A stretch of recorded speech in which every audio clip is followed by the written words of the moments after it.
Live show here on Full Spectrum Survival, only on YouTube. Today is January 9th, and we are here to talk to you about what comes next and also how inflation and how the things around our world are affecting you today.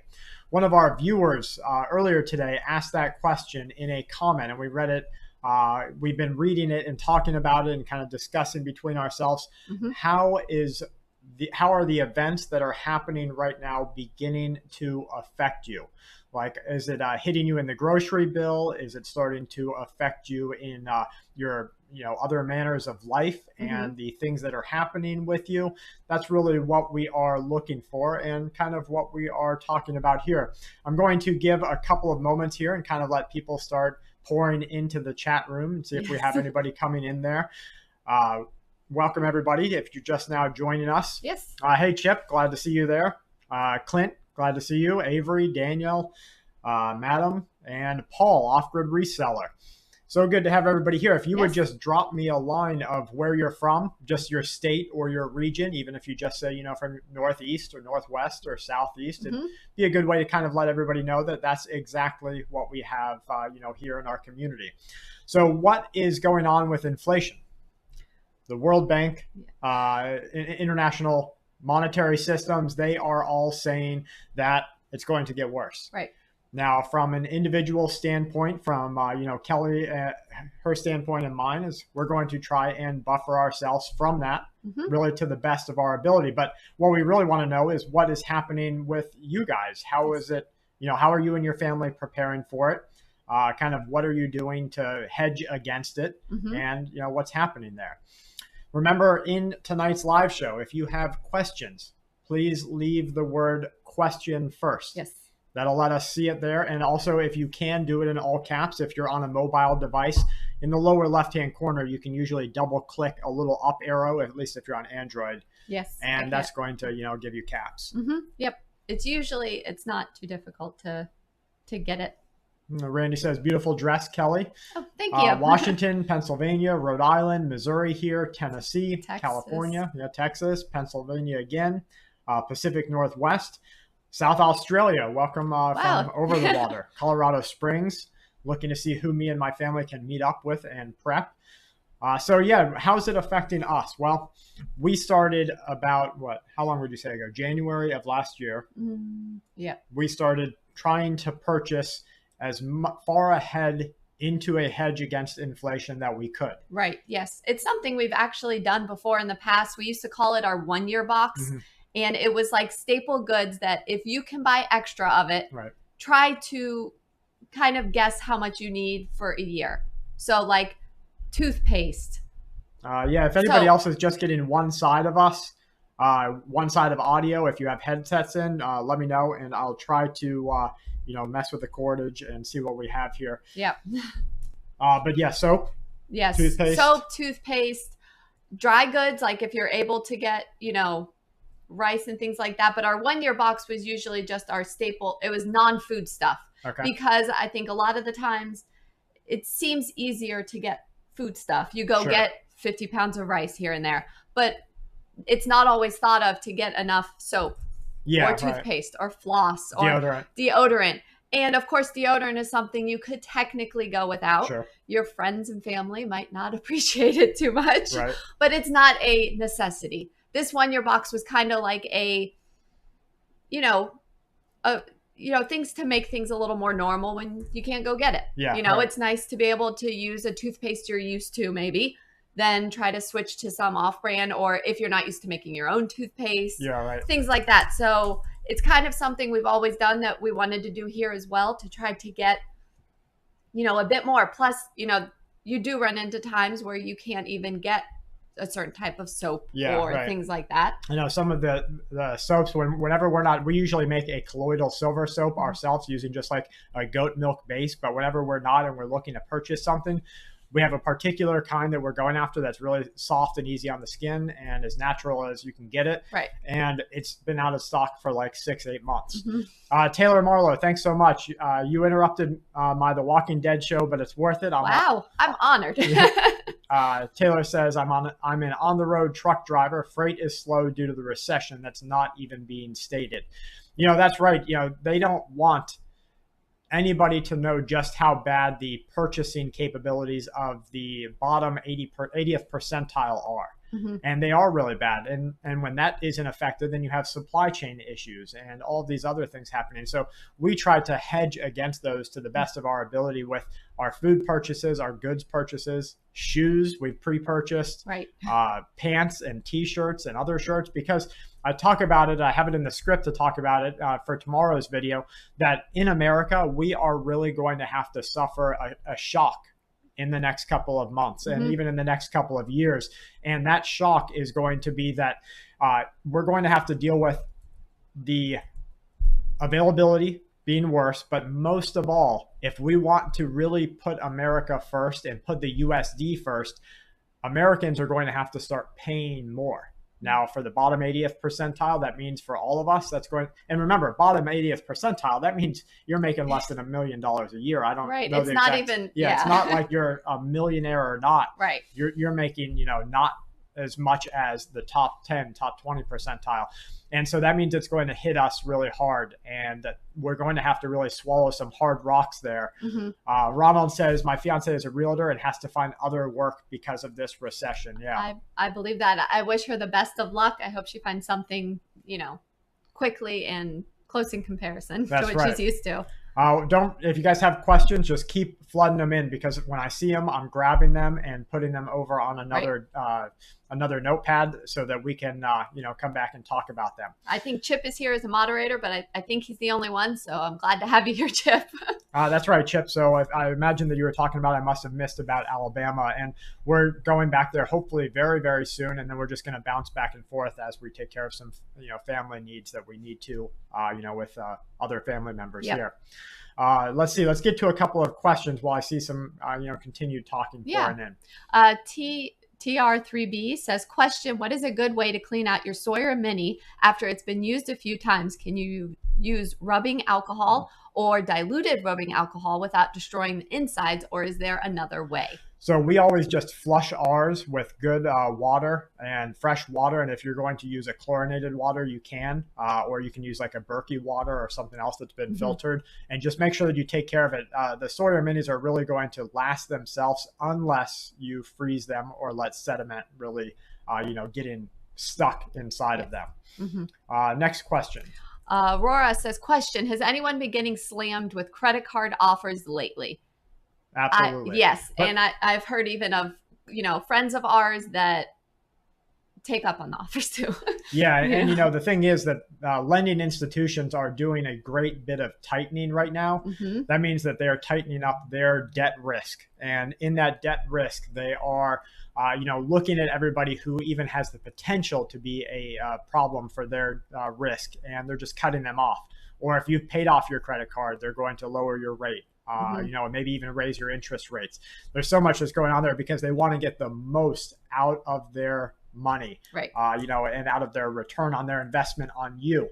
Unfortunately, they make money when we have less, and that's just the way that the credit game goes. Yes. So you just have to be prepared, like we have done for almost all of our life together, has been, you just pay only what you can. Right. And that's Try to avoid it if you're able to. I know that's easier said than done, and you a lot of the time will go without or have to save up for it, but that's just our personal thought on it. That's kind of been our our inclination, because we don't want to get stuck there. Taylor Marlowe, thanks so much. Purchase projectiles, dried canned foods along with survival gear, tents, water filters, and practice your accuracy with drills of your weapons of choice. Mine is a bow and 300 blackout AR pistol. Much love. I mean, that's a great suggestion to practice accuracy with what you're using in your storage of projectiles or what it might be, because that's you need to know if that's what you're planning on using, then it's really important to absolutely have confidence in what you're doing with it. That's right. Somebody says, that's in reply to somebody else.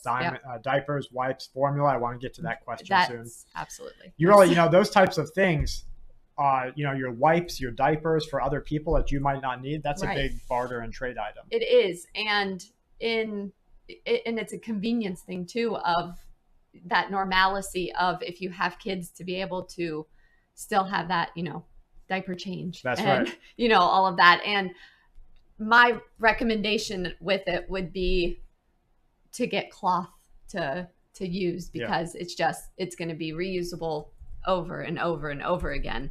We use Bum Genius, and what was the other one?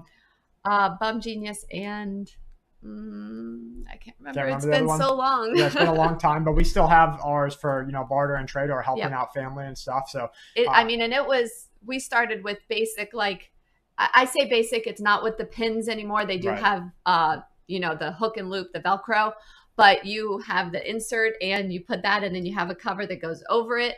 And the nice thing is you can have a whole lot of inserts that are just a cotton cloth basically, and the cover is the waterproof, and you just you just keep changing the insert. And they're usually like a charcoal insert, and that allows you to cut down on smell and ease of cleaning and things like that. Chip, thank you so much for the super chat. Chip says awesome, all the live chats. We'll sit and we'll be like, hey, let's go pop in and do a live show. That's right.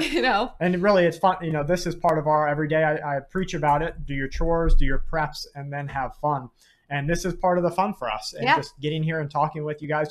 When we make a video during the day, it's really a one-sided story, right? Like I try to introduce the viewer comments in there and the questions, but it's mostly a reflection of the things that are happening and then talking about those. Whereas this, we really get some good back and forth going, and everybody can, kind of talk together. Right. Live. Yeah, live. For the most part. I know a lot of people come in after, and that's awesome too. And there's still great comments, but it is a lot of fun to get to do it. Somebody just said comment for support. Use Nate's toilet paper pills. I've seen those. I have not tried them, but I have seen them, and they are definitely interesting. For me, we have cloth wipes, and it's definitely something to get used to if you're not. But especially for the person cleaning them. Yes.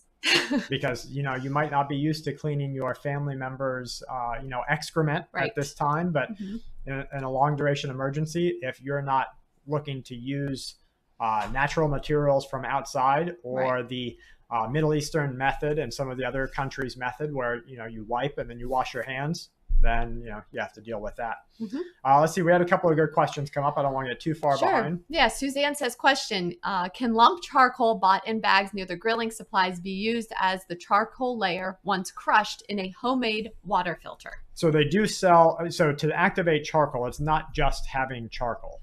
When they call it activated charcoal, there are other mechanisms that go into that. You can find wood that has been, it's 100% wood and has been charred. That means they take they deplete the burning material of oxygen, and it basically burns up all the stuff inside of it, leaving you just with that, charcoal carbon remnant.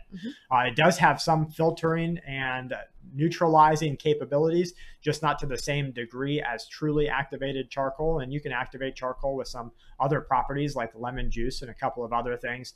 But I think we did a card on that also, on how to make your own activated charcoal. Yeah. But should you buy it? Absolutely. We have actually a couple of 50-pound bags of it in our storage unit, our cargo container, just for that type of thing. Next one. Emerald says, question, have you been stockpiling on TP pills? Again, I mean, toilet paper is a very important thing to consider because hygiene is very important for us personally. We have cloth, but I see those. It's an interesting concept. It's nice and space saving. I understand it. So for some, it might be the perfect addition to their preps. Yeah. So Chip replied to someone, said, whoever mentioned gas stoves, that article mentions natural gas interchangeably with gas. I'm on propane, so I'm curious to see how that goes. I didn't see the initial question, but I know there has been a huge push right now for the removal, making it actually illegal to have your own natural gas stove inside of your home. Part of that push is that instead of them making them more compliant with indoor air standards, they just say, let's just get rid of it. Let's get everybody on a renewable instead. Let's get them on, something that's a little bit more long duration taxable. And so that's kind of the game plan there. Instead of making them better and more efficient so that you don't give any off any, unnatural products or anything that can be harmful to a person's health, they just say, let's get rid of them, altogether.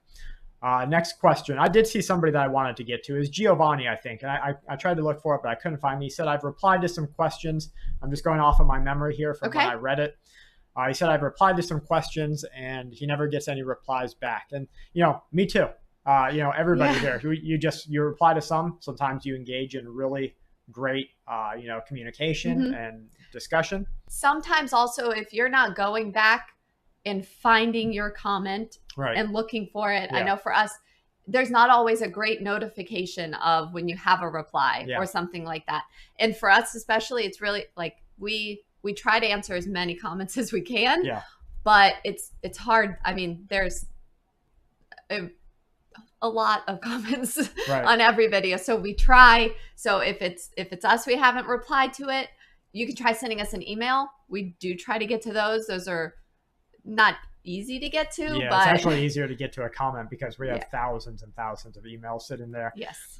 Simon, thank you so much for the super chat. Says, any advice on getting cheap or bulk baby supplies? That's hard. Whatever you can do. You hit some of this and then I'll hit some of this. Sure. Okay. Go ahead. Okay. So I would say, first of all, you need to make sure that somebody in your group knows how to sew. And then you start repurposing all of your old fabric. Somebody lost weight, you use their old clothes. Somebody gained weight, you use the ones that are too small. You find fabric for cheap, at buy one, get one. It might not be, the cutest fabric. Yeah. It might be, I can't ugly. Think, ugly ducks on it or something. I don't know. Right. But you can find cheap scraps, especially at fabric stores. They sometimes have a scrap section. If it's less than a certain amount, they sell it for cheaper because they can't make a full yard.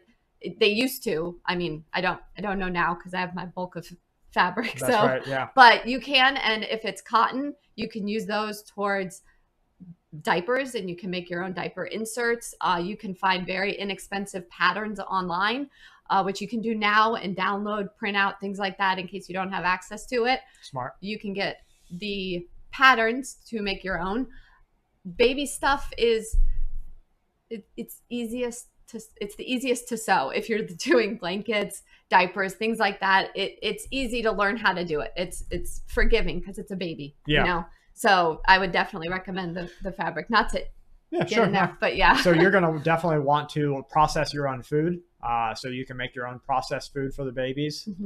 You're going to want to have access, depending on different stages of their birth. What if the mother dries up or isn't able to provide milk? Do you have bulk formula? If you don't, what are you going to use instead? Some cultures use, goat's milk. Other cultures will use a wet nurse. So that wet nurse is another lactating mother that's there and will help, produce the milk for that baby, because, we live in a very stringent hygiene time, but let's face it, if it's the baby eating or not eating, you're just going to take your chances with the wet nurse. Absolutely. But of course, do your best to be diligent there. Absolutely. So making your own food, cloth diapers, make your own cloth wipes. Those are the easiest, and probably one of the first things somebody should do with their sewing machine is make their own cloth baby wipes. You just use felt. No, not felt. What did you use? I used microfiber. Microfiber, yeah. And cotton does well too. If you can find just a cotton. I made a lot of, the inserts, burp cloths, blankets. Blankets are really easy to make. You just take two pieces of fabric, or even you can even